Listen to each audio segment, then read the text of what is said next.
Good afternoon. Can you hear me all well? Yes, Yes. yes. And I think it's what you said, Christine. I've been to a few WIN events before, and I still remember my first one. It was in Sitges in Barcelona, where I also live. I live in Düsseldorf, but also in Barcelona. But it's the first time that I'm here on stage, and it really feels wonderful, so thank you. But I think, let me first ask to all of you a question.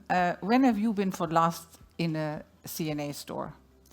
And don't worry, I will not ask you to show hands or to tell me when, but I really guarantee you this. When you go there, probably not today anymore, but tomorrow or the next week, or hopefully not that much later, if you go to Milano Peschiara, if you go to Brussels, if you go to Rotterdam or Kassel, or one of our newest stores, you will be surprised. Let's have a look.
So I admit, we have more than 1,300 stores across Europe, and still a few are really a bit old school. But I became the chief executive of CNA just a little over 2.5 years ago, and I know we have changed a lot already. Now, this is my first ever CEO job, and a lot of people have asked me, how did you prepare for this role? And whether I was ready when I started. Well, here's the thing, nothing, absolutely nothing could have possibly prepared me for what was ahead of me. I interviewed for the role just as the pandemic was getting underway, and when I walked into the job in January 21, I also walked into a global perma-crisis. There was COVID, lockdowns, supply chain problems, war in Europe, inflation, and consumers rapidly shifting from offline to online, in the time when CNA had only one fulfillment center for the whole of Europe, and which was way too small. So trust me, I had never one boring moment. But here's what I had going for me, that was curiosity. I'm a super curious person. So what I did, I started by talking to people, online and face-to-face. And once our stores were open, I also worked in our stores. I visited them really on the shop floor myself and talked to many people. Now, I absolutely love fashion, but I didn't have a secret master plan of change and no consultancy PowerPoints for business transformation. So instead, what I did, I watched, I listened, and I asked a lot of questions. And I constantly made notes, and I still have all the notebooks because I filled 4 large notebooks with my scribblings. And at the same time, I began to build a team. The owners, they had asked me to bring leadership into the company. But what was really lacking, that was trust and confidence. So every CEO has a different style, but for me, leading people requires 3 values. It's trust, kindness, and vulnerability. Trust for me, that means that you have respect. I assume the best in people when I start to work with people, or when I get to know people. I trust that they are competent, and that they are reliable, and that they are very open and honest. Placing this trust in people puts me in a position of vulnerability. I depend on my colleagues, but in return, I expect them to trust and respect me as well. Now, don't think that I'm naive, because I'm also very clear with people. I often say, don't underestimate me or don't fool me. Because I will not work with people who disappoint my trust. And should it happen, I will make my position very clear. I will call the situation out, because in my book, clarity is kindness. You have to tell people where they are at, what works well, what doesn't work, respectfully, with empathy, but clearly. Fudging issues, being unclear, for me is extremely unkind. Failure, by the way, is not a breach of trust. It can happen, it's allowed to happen. In fact, during my first couple of years at CNA, we had regular Failure Fridays, where people spoke about their challenges, starting with me and all the other leaders, because I wanted to show that it's okay to fail, as long as we learn from our failures, because in the end of the day, it's all about learning. So while I was listening and speaking to people across the company and beyond, I built a strong team. A team that is empowered because they have my trust. And because I trust these people, I don't need to micromanage them. So trust, vulnerability, and kindness, that's about creating culture. If you get the culture in your business right, the right structures will evolve. In our case, the old inflexible hierarchies got less relevant. And that made us more agile, more innovative, and it makes it possible to achieve change faster and more effectively. For example, I also convened a young professional board, and one of the members is here, Victoria, I don't know where you are, there. With CNA staff members who are younger than 30 years. And let me tell you, every time I meet this group of people, I learn a lot. So now I arrived at CNA from a company with a very, very strong corporate culture, IKEA.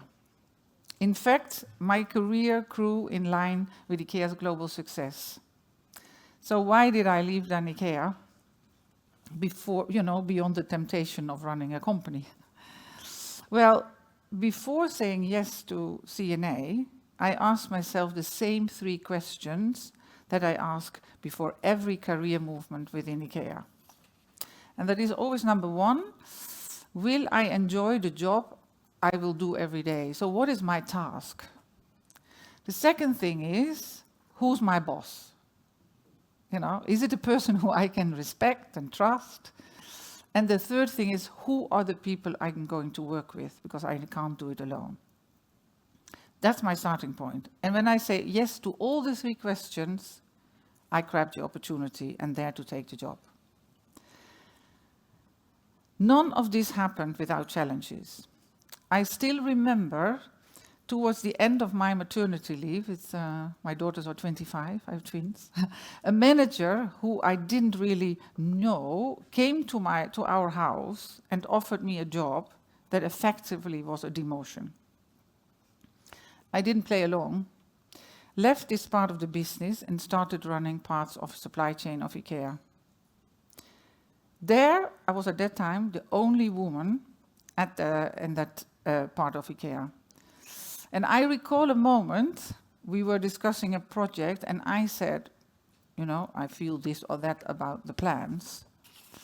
And then a man in the room said, we work in supply chain, we don't feel, we deal with facts. And I really had to lean forward and say very clearly, well, I deal in facts too, but my feelings are just as important.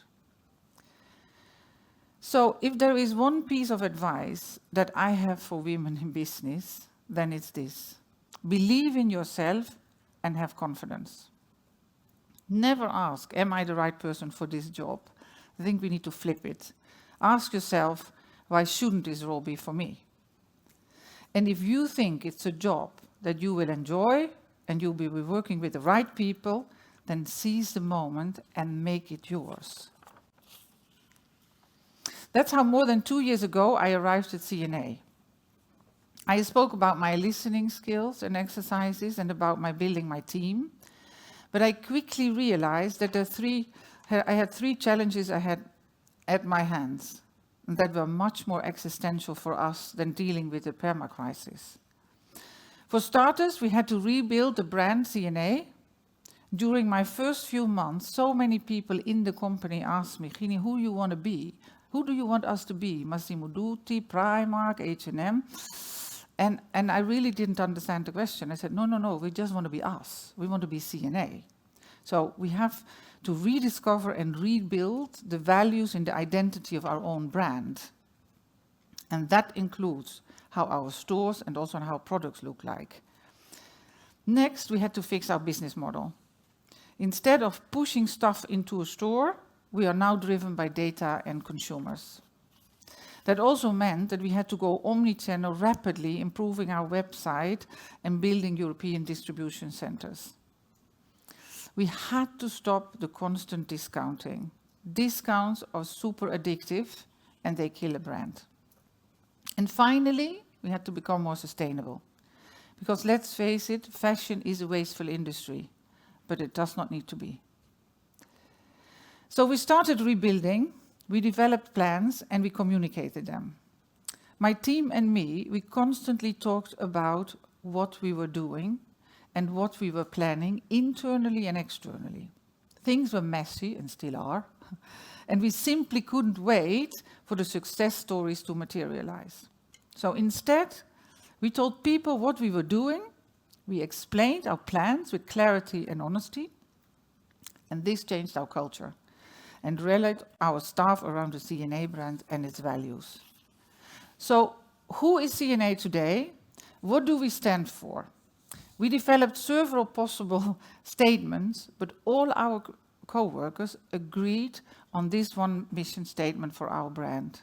At CNA, we inspire you every day to look, feel, and do good. And that's who we are today.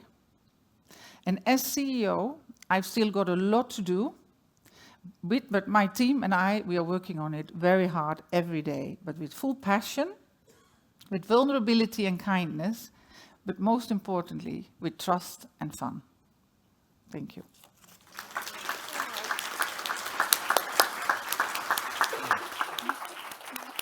Thank you.